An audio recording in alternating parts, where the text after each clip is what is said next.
بەڕێز لۆرد ماوریس گلاسمان ئەندامی پارتی کرێکەرانی بەریتانیا لە لەندەنەوە لەگەڵمانەوێ سەبارەت بە بڕیار و بەڵێنەکانی ترامپ و کاریگەریەکانی. بەڕێز گلاسمان سوپاس بۆ ئامادەبوونی بەڕێستان بەخێر بێن. ئایا پلان و بڕیارەکانی ترامپ تایبەت بە رووسیا و ئۆکرانیا و ئێران و ڕۆژهەڵاتی ناوەڕاست سەرکەوتووە بن؟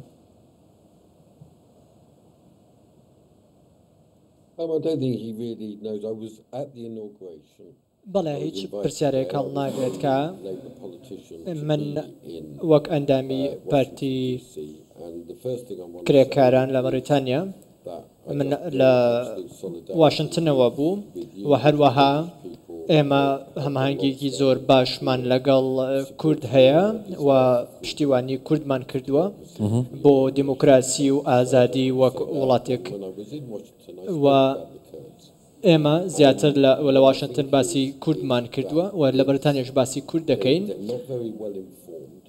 ئەوەی کە ئێستا ترامپ دەیکا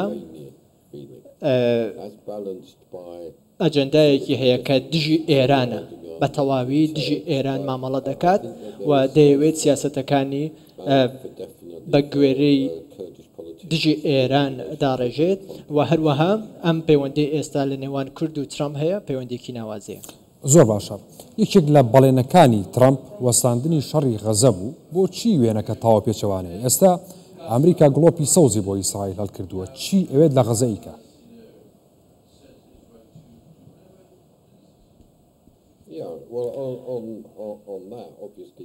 بەڵێ ئەوەی کە ڕوودەدات هەمووان دەزانین کە لە سەرەتا شەوە پشتیوانێکی زۆر بۆ ئیسرائیل هەبوو و هاوکاریەکی زۆری ئیسرائیل کرا تاوەکو ئۆپراسیۆنەکانی لە غەزە بەردەوام بێت. ئێستاش بەردەوامە و هەروەها ئەو پەیوەندیانەی کە لە نێوان ئەو پەیوەندی حەماس و ناوچەکە هەیە پەیوەندێکی ئاڵۆزە و حەماس لە ڕوانگەی ترامپەوە گروپێکە کە پێویستە دژایەتی بکرێت و هەروەها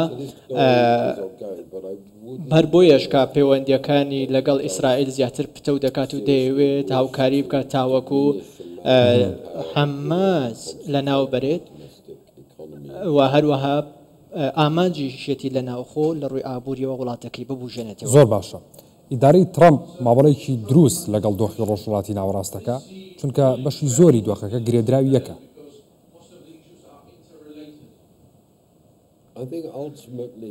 من پێم وایە ئەو ئەرکێکی لەسەر شانە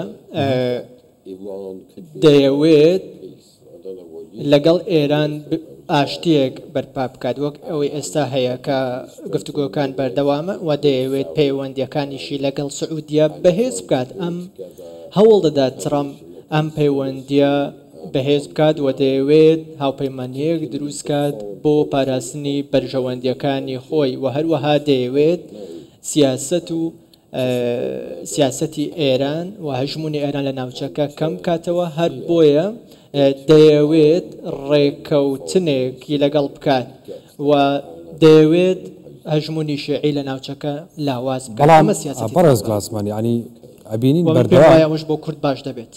باشە ئەبینین بەردەوام ینی ئەمریکا ئیسرائیل هەڕەشە لە ئێرانەکەن بۆی کە هێرشەکەنە سەری و ئەم ڕۆژ ینی ئێرانیش وەڵامەداتەوە ئەڵێت ئێمە بنکە سەربازیەکانتە لە ناوچەکەکەینە ئامانج. ئەم هەڕەشەکردن لە یەکتریە ئاڕاستەی گفتوگۆکان ناگۆڕێ ئەمە بۆنی ڕێکەوتنی لێ دەم هەڕەشەکردانە لە یەکتر.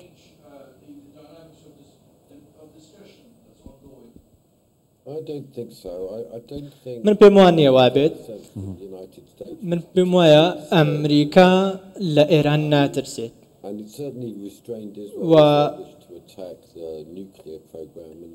ئەمریکا پێم وانە کە بتوانێت ئیسرائیل ڕابگرێت لە هێرشکردنە سەر بنکە ئەتۆمیەکانی ئێران. بەڵام فشارێک هەیە فشارێکی زۆر هەیە لەسەر ئێران تاوەکو بێتە سەر مێزی گفتوگۆ بەم ڕێکەوتنەی و بەم پێشنیازانەی ئەمریکا ڕازی بێت. ئێستا شتێکی هاتووتە ئاراوە و ئەمەش بۆ کورد زۆر باش دەبێت لە ناوچەکە.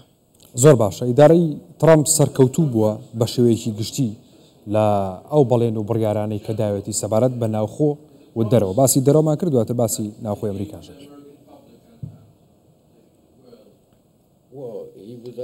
he only took office on أو January 20th, and it's just about. دەیەوێت I think کارێک بکات کە بۆ ئەمریکا زۆر گرنگ بێت و لە ساڵانی ڕابردووشە تاوەکو ئێستا هەمیشە چاوی لەسەر بووە کە ناوخۆی وڵاتەکەی بپارێزێت و ئێستا ترامپ بەبەراورد بە ئیدارەی بایدن ئیدارەیەکی تۆنترە دەیەوێت فشار لە ئێران بکات دەیەوێت پەیوەندیەکانی لەگەڵ سعودیە با بڵێن ئاسایی بکاتەوە بەهێزتر بکات و هەروەها لەگەڵ کوردیش پەیوەندیەکی زۆر باش هەیە و ئێوە گەلێکی زۆر ناوازن وە کورد چاوتان لە دیموکراسیەتە و خۆبەڕێوەبەریە. زۆر سپاس بێگومان بڕیارەکانی ترامپ ینی بووە هۆی کەمکردنەوەی باج و باشتربوونی دۆخی ئەمریکا بۆ ناوخۆی خۆی.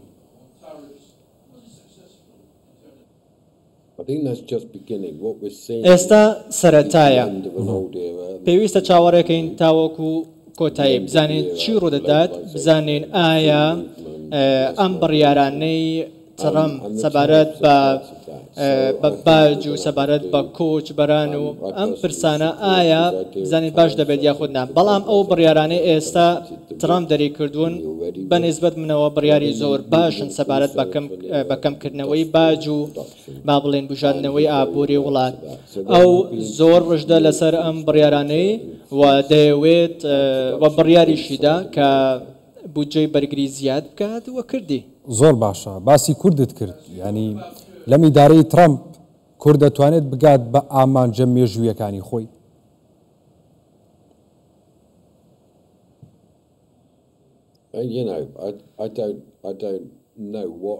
من نازانم ئایا ئێستا کاتێکی ڕاستە بۆ کورد یاخۆت نا و ئایا بە ئامانجەکانی دەگات یاخۆت نا ئەمە هێشتا سەرەتایە بەڵام ئیدارەی ترامپ گوێ لە کورد دەگرێت دەنگی کورد لە واشنگتنەوە دەبیسترێت و بەڕەشدیش کار لەسەر پرسەکە دەکرێت من چاوم لەوەیە کە کورد لە بەدەستێنانی ئامانجەکانی بەردەوام بێت و هەروەها ڕژێمی ئێران ڕژێمی تورکیا تاوەکو ئێستا نایانەوێت کورد سربەخۆ بێت و ئۆتۆنۆمیەکی خۆی هەبێت. بەڵێ بەڕێز لۆرد ماوریس گلاسمان ئەندامی پارتی کرێکەرانی بەریتانیا لە لەندەوە لەگەڵمان بووی سوپاس بە ئامادەبوونی بەڕێستان بەخێر. ئێوە بم و پشتیوانیشم بۆ وڵاتەکەتان هەیە زۆر سپاس. زۆر سپاس بەخێر بێ.